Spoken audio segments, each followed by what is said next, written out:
Hi friends, जय हिंद। लक्ष्य coaching classes में आप सभी का हार्दिक स्वागत है। आज हम लोग क्लास 10वीं के पाठ 6 भारतीय संस्कार के बारे में जानेंगे।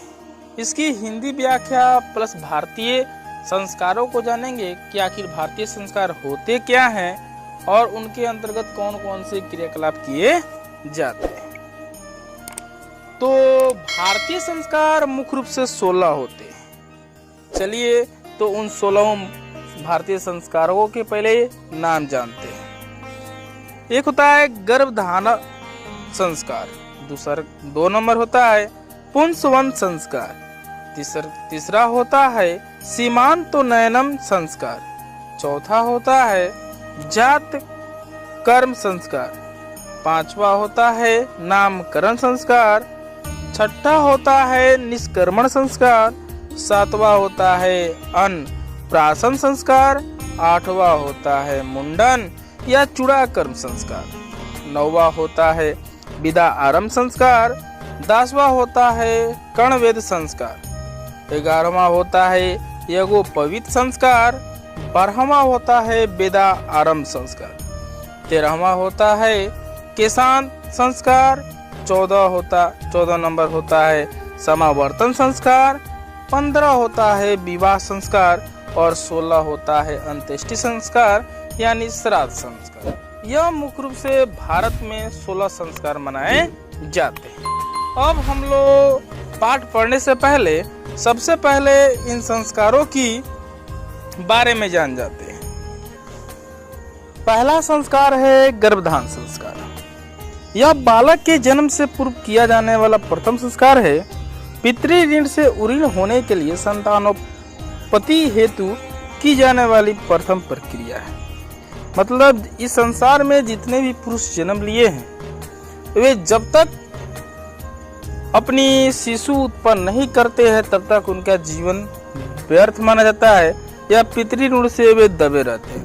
इसलिए पितृ ऋण से उऋण होने के लिए मतलब पितृ धर्म से निजात पाने के लिए उनको पुत्र प्राप्ति करना अति आवश्यक होता है। तो सबसे पहला जो संस्कार मनाया था गर्भधारण संस्कार ही मनाया जाता है। दूसरा संस्कार होता है पुंसवन संस्कार।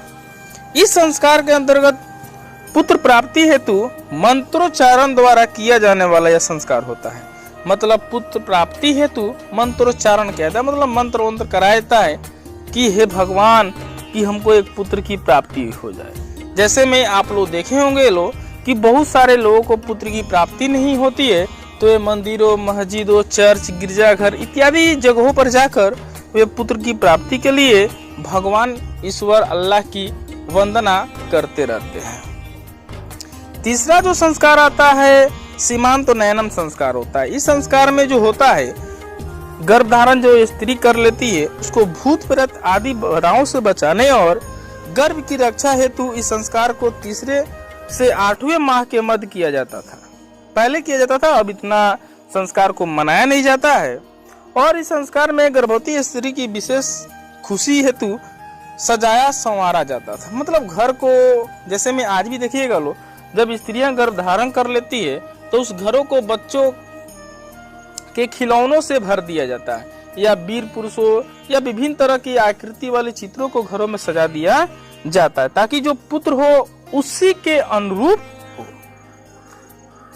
अगला जो संस्कार मनाया जाता है जात कर्म संस्कार मनाया जाता है। बालक के जन्म के तत्काल बाद मतलब जैसे ही शिशु जन्म लेता है, बालक जन्म लेता है, उसके बाद किया जाने वाला संस्कार को ही जात कर्म संस्कार के अंतर्गत जाना जाता है।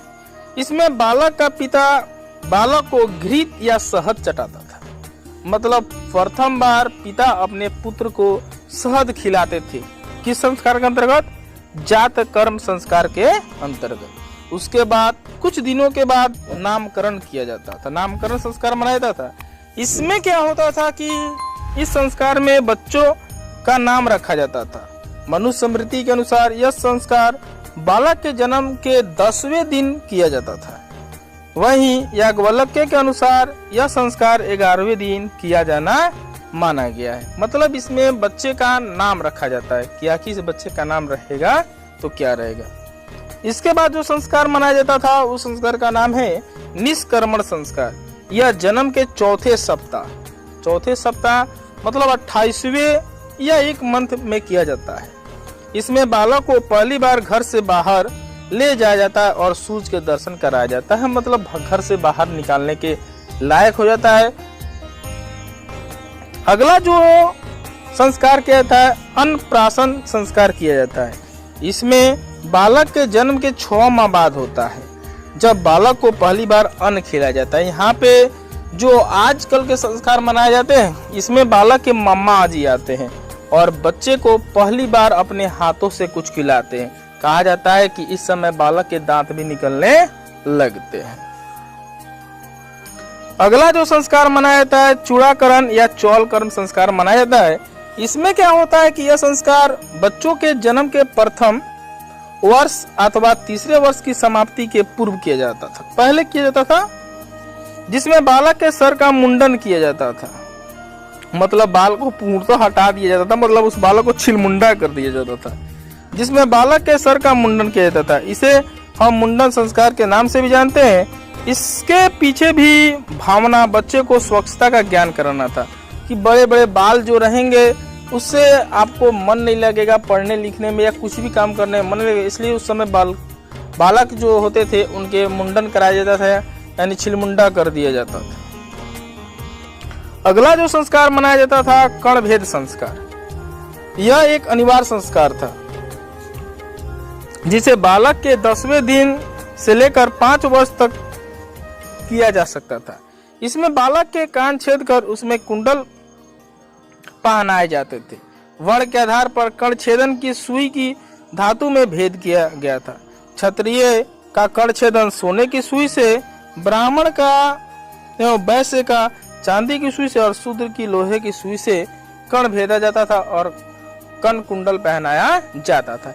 यह पहले लड़कों के साथ भी किया जाता था, लेकिन आजकल जो यह संस्कार है मुख्यतः लड़कियों के पक्ष में ही मनाया जाता है। लड़के को सामान्यतः इस संस्कार से दूर कर दिया गया। आप लोग महाभारत रामायण में देखे होंगे कि जितने भी उसमें पात्र हैं वे सभी मुख्यतः उनका कान छेदन किया गया। अगला जो संस्कार होता है विद्या आरंभ संस्कार होता है। इस संस्कार में बच्चे को घर में ही अक्षर बोध कराया जाता था। सामान्यतः यह जो संस्कार है माता के द्वारा कराया जाता था, यानी माताएं जो होती थी वे अपने बच्चे को घर में ही पढ़ाया करती थी, कुछ अक्षर सिखाया करती थी। चाहे माताएं कितने भी अनपढ़ हो वो अपने बच्चे को क ख ग तो जरूर सिखा देती है, चाहे वे पढ़ी हो या ना पढ़ी हो बच्चे को जरूर क ख ग पढ़ा देती। इतनी माताएं को जरूर नॉलेज होता है कि वे क ख ग जरूर सिखा देती है। सामान्यतः जो आता है सरजी का डंडा, मुर्गी का अंडा, बिलाई का पूंछ, ये तो होता ही है। उसके बाद जो संस्कार आता है उपनयनम संस्कार आता है। यह सबसे महत्वपूर्ण संस्कार था। इसमें बालक शिक्षा हेतु गुरु के समर्पित कर दिया जाता था। गुरु बालक को गायत्री मंत्र का उपदेश देते थे। शूद्रों को इस संस्कार से वंचित रखा गया था। इस संस्कार के बाद बालक के साथ भोजन करना बंद कर देता था। इस संस्कार से बालक का नया जन्म होता था। इस संस्कार की उम्र भी वर्णों के आधार पर अलग थी। ब्राह्मणों के लिए 8 वर्ष, क्षत्रियों के लिए 11 वर्ष, वैश्यों होती 12 वर्ष थी। मतलब इस संस्कार में जो बालक होते थे वे गुरु आश्रम जाते थे, वहीं वे भिक्षाटन कर कर अपने शिक्षा का आरंभ करना करते थे। लेकिन आजकल जो है इसका स्वरूप बदल चुका है। आज शिक्षक के यहाँ बच्चे गुरु के यहाँ नहीं जाते हैं, वे कुछ समय के लिए कोचिंग ट्यूशन जाते हैं, वहीं पे पढ़ते हैं और वापस घर चले आते हैं। उसके बाद वाला जो संस्कार था वेदारंभ संस्कार था। यह पूर्ण रूप से शैक्षणिक संस्कार था जिसका प्रारंभ गुरु की देखरेख में वेदों के अध्ययन से होता था। पहले जो था इस तरह का जो 9th, 10th, 11th, 12th का सिलेबस चल रहा है, इस तरह का सिलेबस नहीं होता था। उसमें सामान्यतः जो बच्चे होते थे ब्रह्मचर्य का पालन करते थे, उन सभी को वेदों का ज्ञान कराया जाता था। इस संस्कार का प्रथम उल्लेख वेद व्यास स्मृति से मिलता है।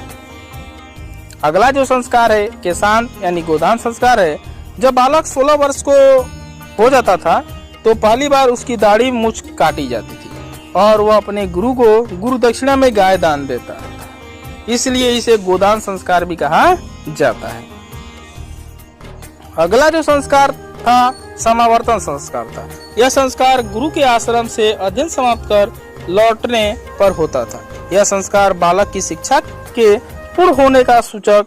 इसमें छात्र को स्नान कराया जाता था ताकि वह स्नातक बन सके और इसी संस्कार के बाद व्यक्ति गृहस्थ आश्रम में प्रवेश कर सकता था। मतलब घर छात्र जो था अपने गुरु आश्रम से घर पे आता था। इसकी स्वागत बहुत बेहतरीन तरीके से की थी कि आज हमारा पुत्र वेदों का ज्ञान अर्जित कर कर घर आया हुआ है। उसके बाद वाला जो संस्कार था विवाह संस्कार था। मनुष्य स्मृति में मुख्यतः 8 प्रकार के विवाह का उल्लेख मिलता है, जिनमें 4 श्रेष्ठ और 4 निंदनीय माने गए हैं। मतलब अब जो बालक है गुरु आश्रम से शिक्षा ग्रहण कर कर घर वापस आ गया है, अब उसको गृहस्थ जीवन में प्रवेश करना होगा, यानी उसका शादी विवाह कराया जाएगा। इसके बाद आप पुनः जो बालक का शादी होता था पुनः यह संस्कार पुनः दोहराए जाते थे। गर्भधारण संस्कार, इसी प्रकार अन्य संस्कार भी मनाए जाएंगे। लेकिन जो बच्चा के साथ ये गुजरा हुआ है उसका एक संस्कार और बाकी है, जिसको बोलते हैं अंत्येष्टि संस्कार। मरणोपरांत संस्कार भी बोला जाता है या इसको श्राद्ध भी बोला जाता है। इस संस्कार में मृत्यु के पश्चात किया जाने वाला यह जो संस्कार है, इसमें सामान्यतः उसकी मृत्यु के बाद यह संस्कार मनाया जाता है। तो हम लोगों ने 16 संस्कारों को बेहतरीन तरीके से जान लिया। अब हम लोग पाठ के अनुसार संस्कार को जानेंगे, क्या कि हमारे 10वीं क्लास के 6ठ पाठ में संस्कार के बारे में क्या दिया हुआ है। अब हम लोग उस पाठ का हिंदी व्याख्या करेंगे।